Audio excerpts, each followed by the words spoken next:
Okay, now we're going to look at message boxes. And I have a module here that's blank, and it's called message boxes. I just inserted it by doing insert module. And now let me write some code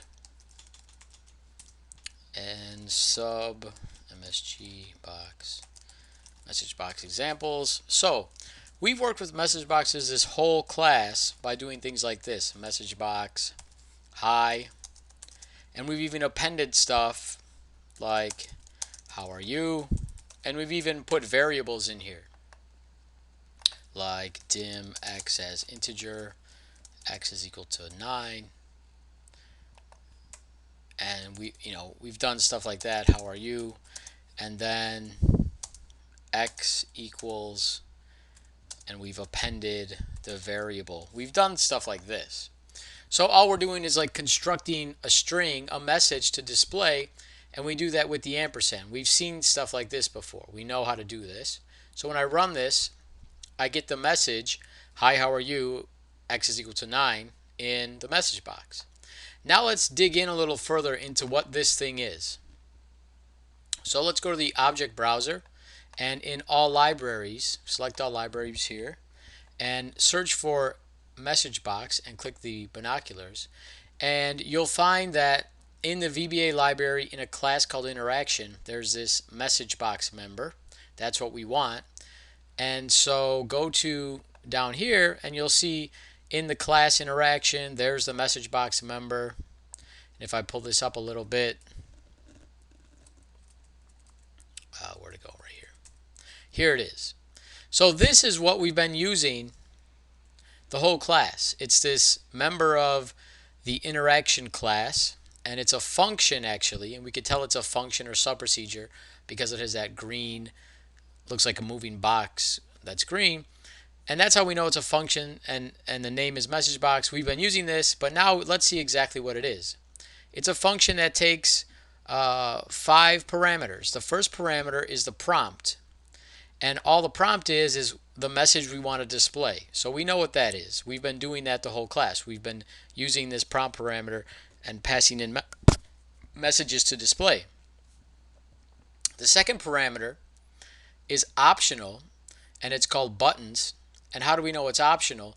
Because it has these brackets, that bracket there and this bracket here, that surround it. And those brackets mean this parameter is optional. You can provide it or you don't need to provide it.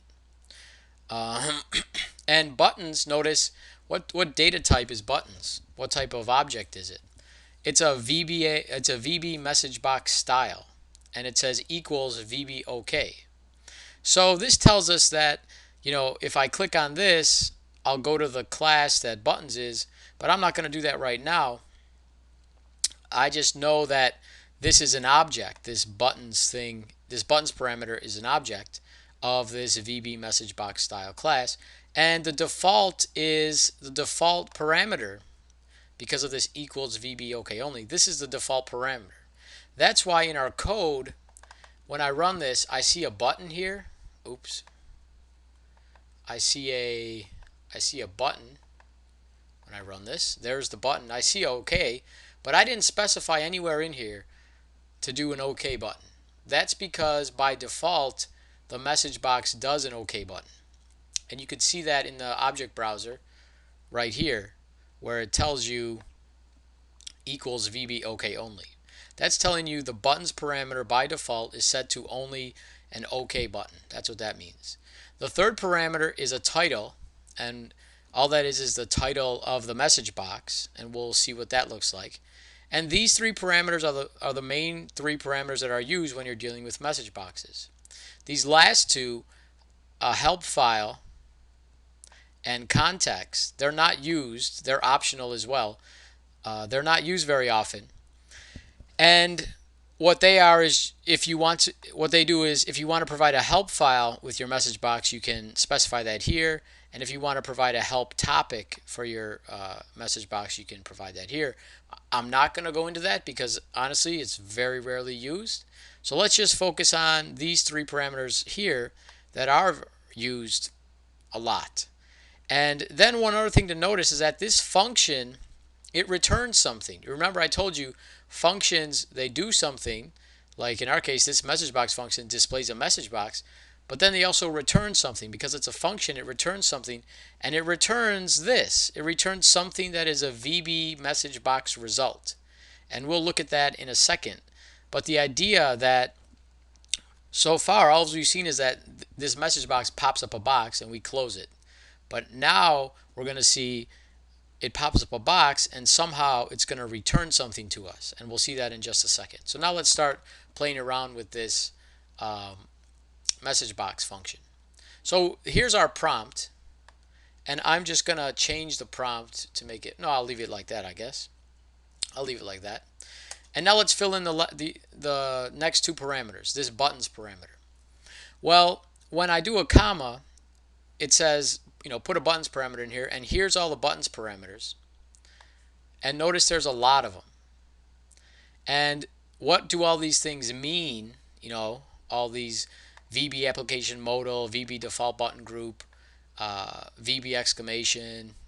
Well, in fact, you can select multiple of these things, and you need to know what they mean, and you could find that online by going to Excel VBA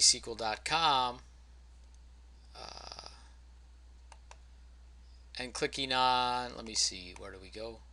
If you go to Excel VBA and you click on this VBA tutorial, and then you go down to chapter 13, the chapter that deals with message boxes.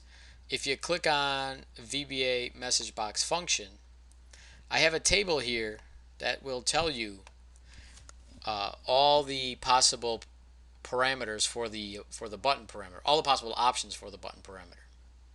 And the main thing to note is that there's this field over here called button group, and that here's all the options we saw in the editor, right? VB OK only and VB default button. These are the things that we saw in that IntelliSense pop-up box. And what they mean is, in this column, a VB OK only displays an OK button, VB OK cancel displays an OK and cancel button. This value is a numeric representation of this word, and you could use these two things interchangeably. If you want to write the word VB OK only, or you want to write the number 0, you can interchange them. So that's why I included this column, because if you don't want to write these words here, you can write these numbers. But they represent what you're going to see in the message box. And why are there so many? It's because there's different groups. I have a field here called button group, and what that means is all these different buttons in this column, they don't all concern the same thing. These first, let me see, up to here, all these buttons from 0 to 5, they are in this button group called button group. You see that? And that means that these constants here, they display what kind of button you want. So if I select number 5 here, let's go to our code, and let's put the number 5 here. And when I go to run this, well, first I get this error, and that's because once you start putting these other parameters in, you have to do something like this: use the call keyword, because it wants you to call this function when you start putting in these other parameters. We never use these other parameters, so we never had that error, but now we do. So just remember, when you start putting other parameters besides the prompt in your message boxes, use the keyword call. So let's run this now, and notice that I get 2 buttons here, a retry and a cancel, and that's because I put the number 5 here. So I'm going to close that, and notice I put the number 5. I could have also done this. I could have copied that and put the actual word VB retry cancel, and I'll get the same result, retry and cancel. So that's what a constant and the value columns do. They're interchangeable things. They mean the same thing. This word also means the number 5, and you could use them interchangeably. Now, those are in the button groups. I just selected one constant here from the button group, right? What is this icon group? Well, the icon group displays, a certain icon. So let's display this VB question icon. And the icon group goes from 16 to 64. And how you add this to the code, let's do this question icon that has a value of 32, or VB question.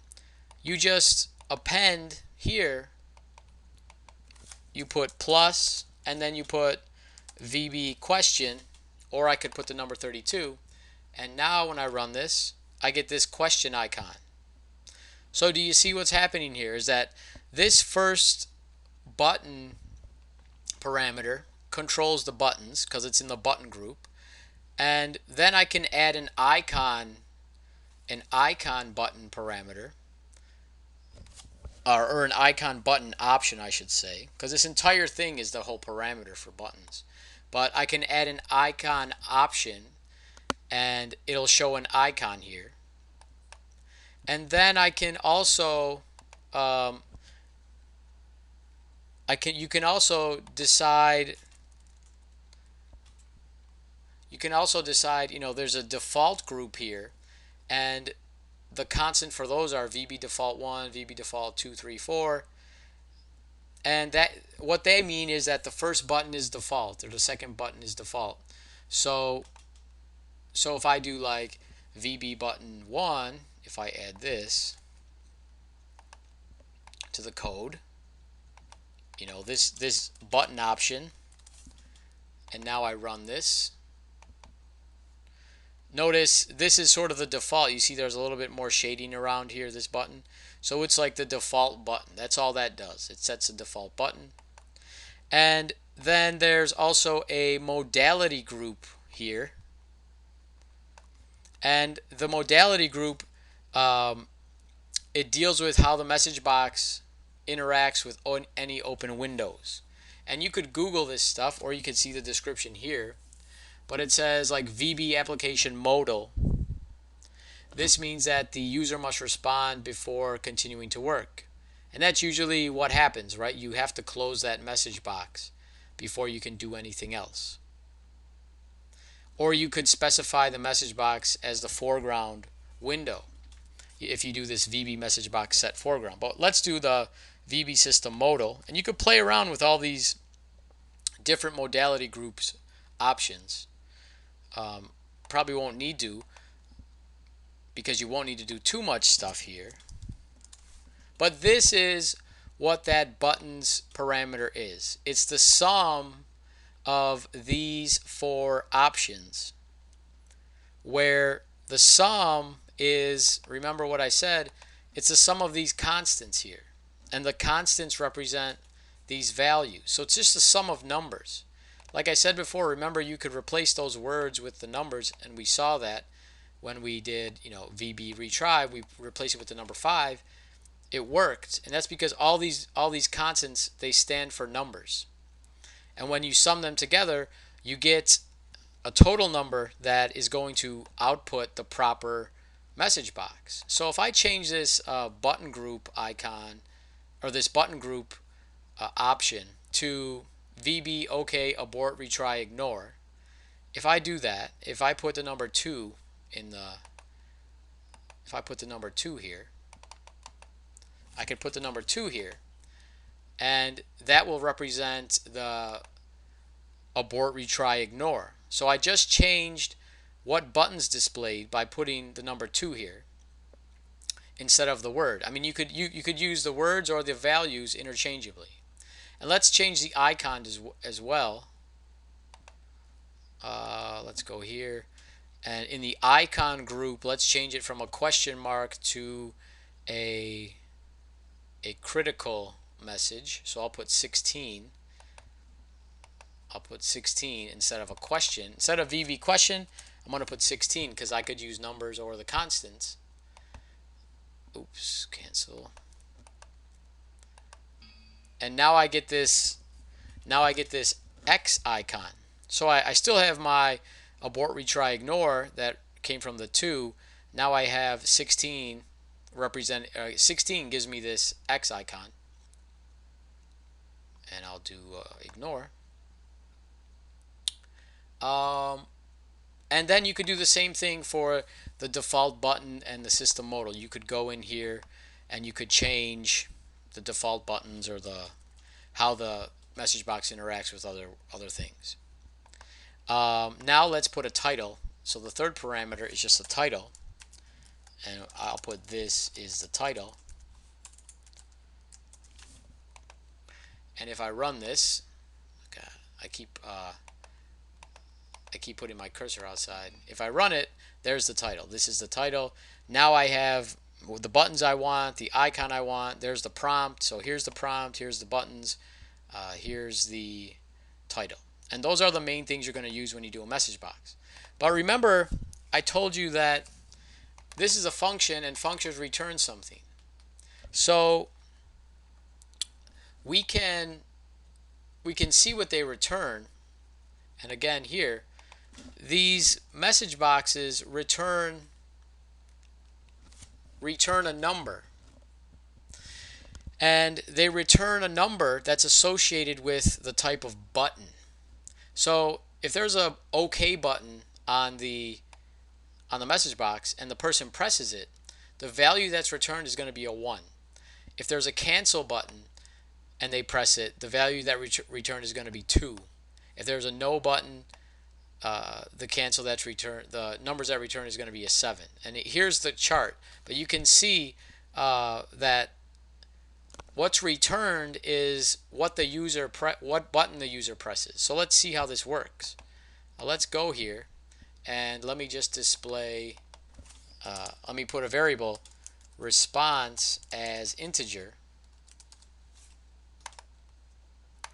And now I can set, instead of doing call, I can do response equals this message box. Because this is a function, it's going to return a number, and I'm going to put it into the response. And since I have, let me just run this again real quick. I have 3 buttons here, abort, retry, and ignore. And let me just put an if statement. If, let me just see what those numbers are.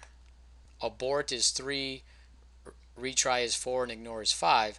So I can now handle this like this. I can do if response equals 3, then else if response equals 4, then else, and if. So now I can do a message box. You clicked, cancel, or abort.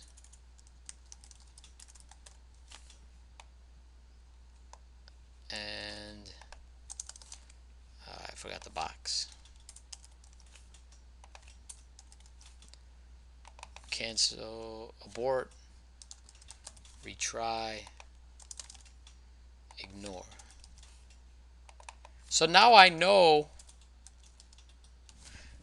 what the user clicked. So I could ask them a question like how are you? And I'll just get rid of this x equals 9 thing. I'll ask them this question, do you want to retry? Let's say you're running some program and you want to ask them a question like, do you want to retry? Do you want to retry or cancel? I don't know. You're running a program and you want to get some feedback from them. Well, you can do it this way. If I put a breakpoint here and I run this, now depending on what button I click, you can write code to do something if they click the board, or code to do something if they click retry.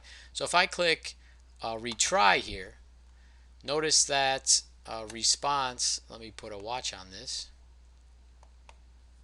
response has the value 4. Why does it have the value 4? It's because I clicked retry, and the retry button has a value of 4. So now in my if statement, when I click through this and I step into this, since response has 4, it's going to fall into this line here, and it says you clicked retry. And if I take this off, now if I click, if I click abort, it says I clicked abort. That's because the response I got was 3, and it fell into this code here. If I click cancel, or if I click ignore, it says I clicked ignore, and that's because this message box displayed, because the response was 5. And 5 doesn't equal 3 or 4, so it falls into this else condition down here.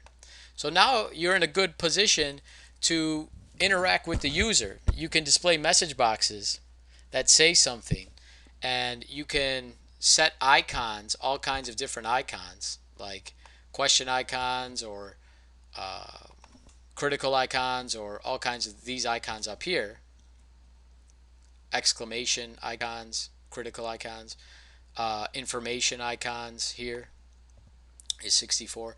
And you could set the buttons you want to display here: retry, abort, cancel, yes, no. And you could set the default group and all kinds of stuff in the code here. And then you can get that response from the user that will tell you what button they clicked, and you could write code to react to that. So these message boxes are very powerful. You should use them. The main points here are, these are the most important parameters that you're probably going to use. And the buttons parameter is probably the most confusing, but it's not really confusing.